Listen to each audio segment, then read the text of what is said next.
Hi, this is Dylan Tabish with Montana Fish, Wildlife, and Parks. This is part 2 of a 3-part video series featuring fisheries biologist Amber Steed, who's going to explain the results of a comprehensive angler survey that was conducted on the Flathead River from the confluence of the North and Middle Forks down to Flathead Lake. Without further ado, I'm going to hand it over to Amber, who's got a great presentation to dive a little bit deeper into the results of that survey. Thanks, Dylan, for that intro. And again, we're back to pick up where we left off, talking about this angler survey of the Flathead River that we did a few years ago. So just to refresh, we left off on this slide talking about fishing pressure. So a way for us as managers and biologists to understand what kind of use our rivers are seeing from anglers over time. So the main takeaway from that was there's been a jump in use by 80% over the course of a year. And what does that mean? We'll dive into that in just a minute.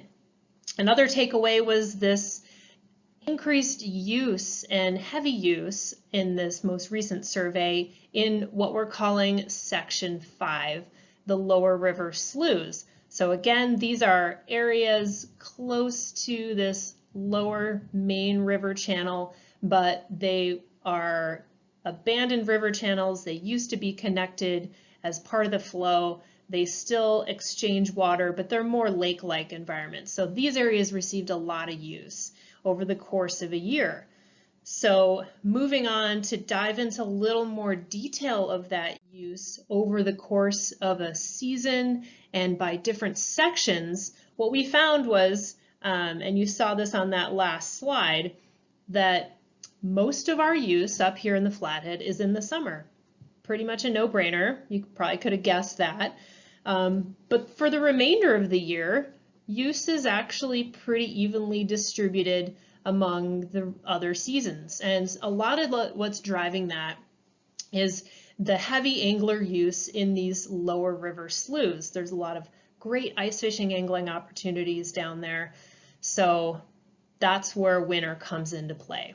If you look a little more closely, we're going to walk through each of these river sections, knowing that they're a little different from each other. So we broke them down to describe how much of the use occurs in, for example, what we call Section 4, this most upstream section between Blankenship Bridge and Columbia Falls. So over the course of a year, it accounted for about 1/5 of all use. Most of that use, by and large, was summer again, and of course, winter's the slowest time. Moving downstream, you see a pretty similar trend, a little bit less use in this section. So this is from Columbia Falls down to Presentine bar fishing access. Again, most of that use in the summer, winter slow. Seeing a common trend here, moving further downstream. So section 2, Presentine bar down to where the Stillwater River comes into the Flathead River. Again, most of that use in summer, but a little more distribution across the shoulder seasons. And again, winter, pretty slow. You start to see a little bit different picture down in Section 1. So this lowest river stretch. So not a lot of annual use. Most of that, you can't really see it because of my video here, but most of that use is still during summer, but winter again is the slowest time of year. Now, jumping into the sloughs, which I said again gets the most use over the course of a year, that played out here too. It received, of the 5 river sections, 42% of annual use. Still, most of it occurred during summer, but instead of winter, fall was actually the slowest season. And so when we think about why is that, what's the difference there? Well, a lot of users, anglers in this river portion of the river system are locals. They're at least Montana residents. And so what do we like to do in the fall in Montana? Well, most of us go hunting. And so that could be part of why we see that slow down during fall. Okay, shifting from how use and fishing pressure changes over time and space, now we're going to talk about, well, what kind of fish were people trying to catch when they were out there? So when we talk to anglers, we ask them, what are you fishing for? What's the top answer? Any guesses?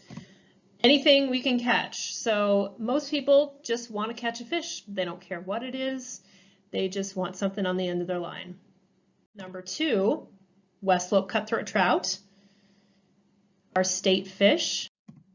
And number 3, northern pike. And this is, again, you can see how all that fishing pressure in the sloughs down lower in the system drives some of these results we see, because pike are not present in most of the river. They are present, of course, in the sloughs, and people love to catch them. So that was a big target species.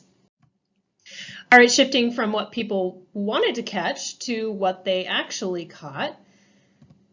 Yellow perch was number 1. Again, like pike, only found in the lower river system, really popular ice fishing fishery. So that was the top caught fish from all anglers. Second, just like number 2 in species targeted, was West Slope cutthroat trout. And ranking 3rd was actually lake whitefish. So there's kind of an interesting story behind this one.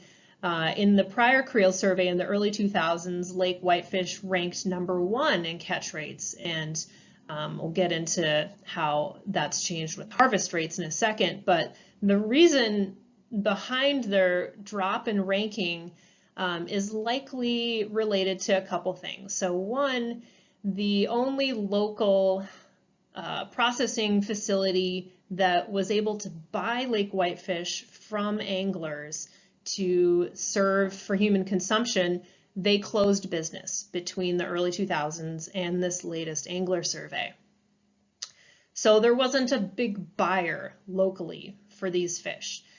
Now, at the same time, there was a big drop by 84% in the number of people that applied to FWP for a free commercial harvest permit for lake whitefish. So this is the only way you can legally sell a fish, and it's specific to lake whitefish. So there's a big drop in people applying for those permits, corresponding to the closure of this business that buys those fish.